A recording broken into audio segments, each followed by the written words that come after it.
Hey, Hey, it's Thursday, the 28th of June, and I will come back at you because I'm feeling it right now. And that's how I like to do my thing, is you do it not under compulsion, but when it feels right. I really appreciate all the feedback and comments. I do appreciate it. I don't respond to everything, but I'm glad that I'm getting through. At least people who are commenting are letting me know through the comments that they understand what it is I'm saying and why I have to say it and why it's necessary.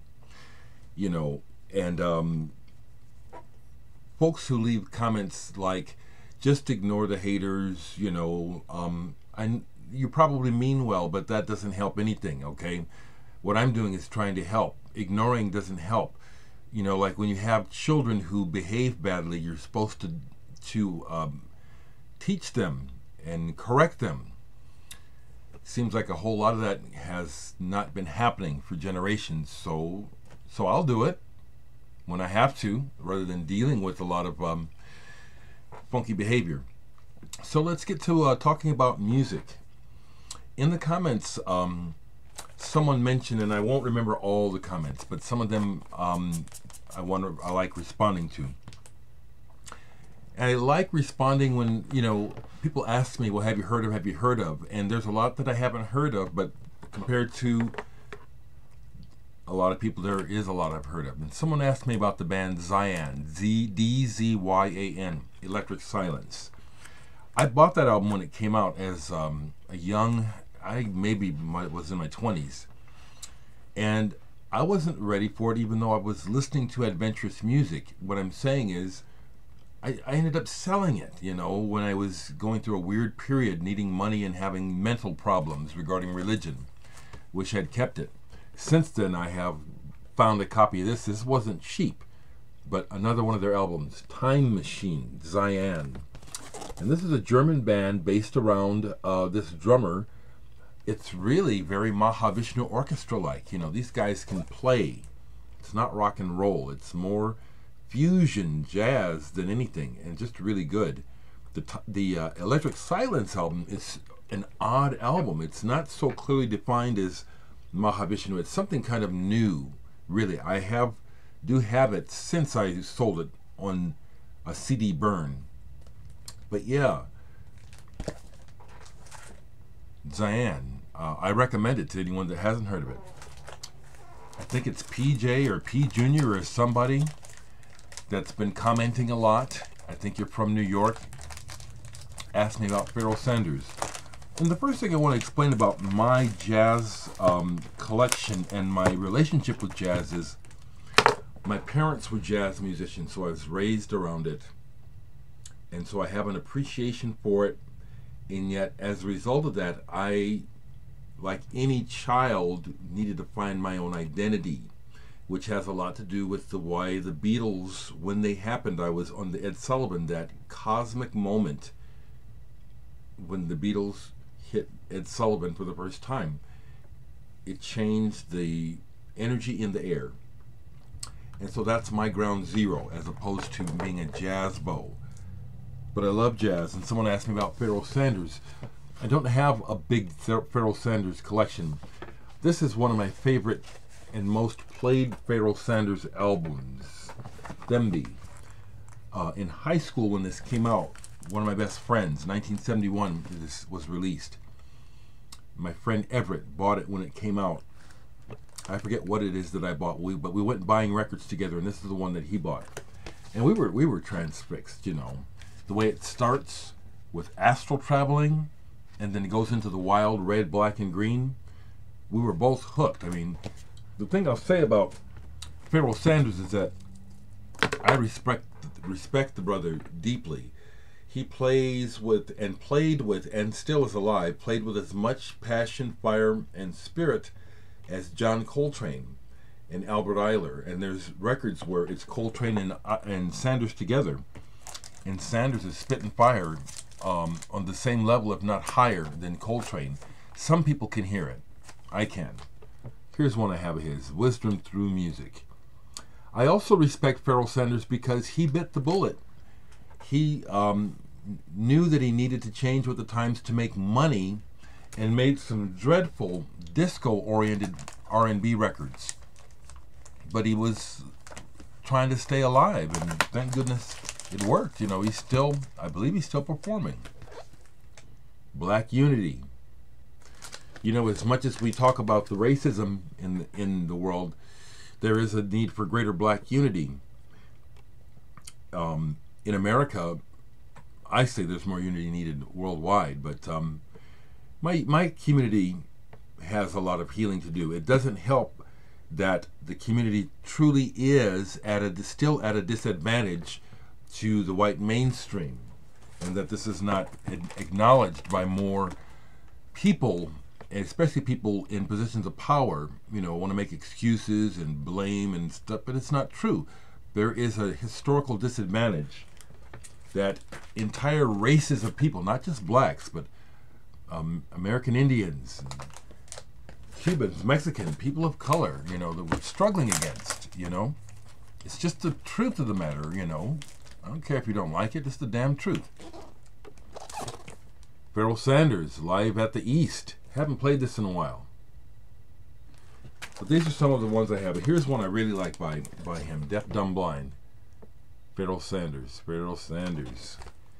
Yes, I love and respect Pharoah Sanders. At different times, people ask me, why don't I do needle drops? It's because of in my opinion, how the focus in America is just upside down. In America, there is a bigger concern about copyright protection than people being able to actually hear music. You know, I have videos in the past where I played music, and they've been silenced in certain countries because of copyrights. You know, I'm a musician. I have published music. I have copywritten music. I understand it to a degree, but I really think it's pathetic that we really have lost the plot as humans to think that it's more important that somebody makes some fucking money than somebody hears some music that can make life better. Yeah, I'm an old hippie. This is I'll never change. Someone else asked about, I had mentioned Pink Floyd, so let me see what I can do here. Let me see what I can grab here. Okay. Someone mentioned Pink Floyd. Some of the questions, you know, please don't be offended by what I say. But on my end, by this time, of course, everyone is an individual.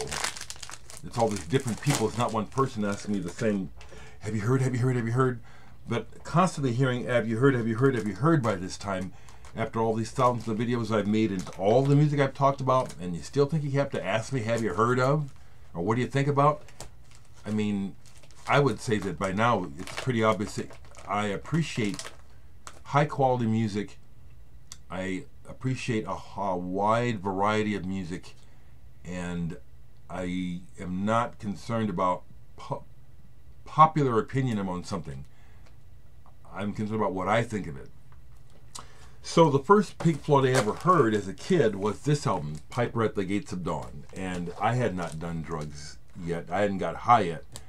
I had a puff of pot at 11 years old, but I didn't get high.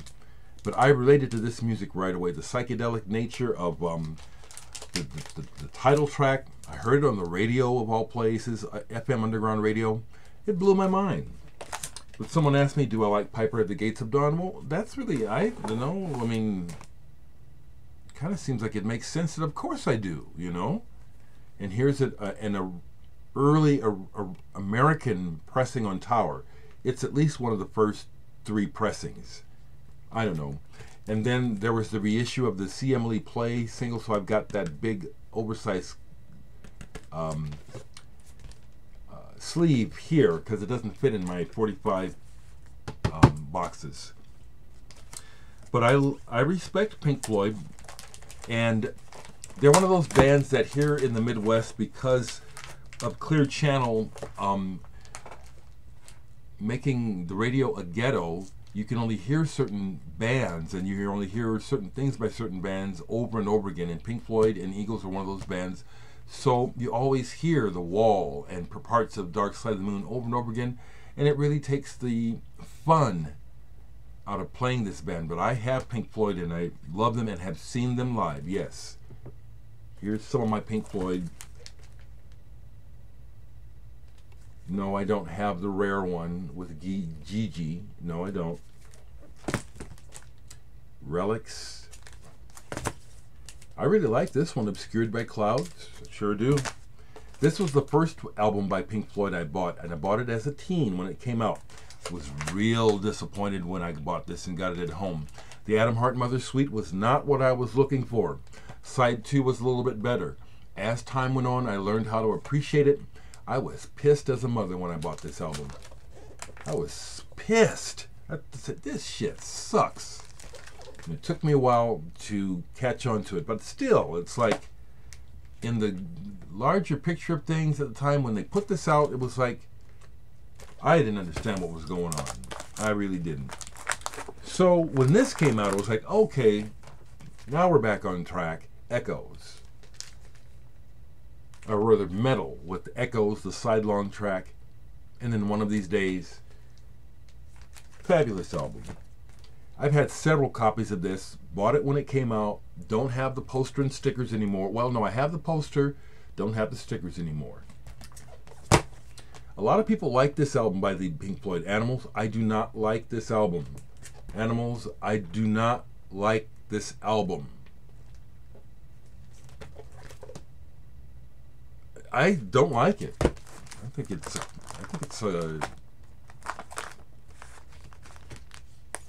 this is not an inspired album to me. This kind of sucks to me. And a lot of people love it. I don't like it. I do like The Wall. I did take the trip with the movie and do LSD and really take it in. I can relate a lot. And the story, you know, I paid it. I've heard this and so many times I know the story. I can relate to a lot of parts of the story. When this came out, somehow I ended up with a blank covered promo of Wish You Were Here. Don't have it anymore because once again I was a kid and it didn't fully appreciate record collecting, so I don't have it anymore. It would probably be worth money now. But here's Wish You Were Here. A collection of dance songs. Momentary Lapse of Reason. I do like this one. Final Cut. No. No. Here's a bootleg live in Paris and Lyon. Pink Floyd broadcasting from Europe. Pink Floyd Works. This is an original. This is not a bootleg. This is an original. What is the name of this album? The Division Bell. This is when I saw them on this tour, and it was really intense. I bought this from a friend of mine who bought it when it came out, so I know that it's not a bootleg. This is one of those sought-after original pressings of this album. I always have to look at the damn name, the Division Bell. The concert was mesmerizing, and I bought an expensive seat so I was up close and still have the cushions from it. Record Store Day, London 66, 67 on white vinyl. And here's another bootleg I have. Floyd's of London. I have more. I just didn't grab it all. That's 14 minutes, folks. Talk to me. I appreciate it very much. Music is such a wonderful language and a healing property in this world. I'm glad to be able to share it with you and my enthusiasm of it. Also, right quick, if you didn't know, I'm a musician. I have records out. I have a CD that's about to be released. I'm waiting for it to arrive. My part of the I'm getting some from the manufacturer. A record label out of Pittsburgh is making it, but they're shipping part of it directly to me, hopefully this week. I'll be telling you about that here shortly. Also, I have to hold on to this until it happens, but there is going to be something on vinyl coming out by me in the future, possibly this year, being put out by a label that most of you record collectors know about, but I can't tell you yet, except I know it is happening. Hope to tell you the news soon. All right, talk to you.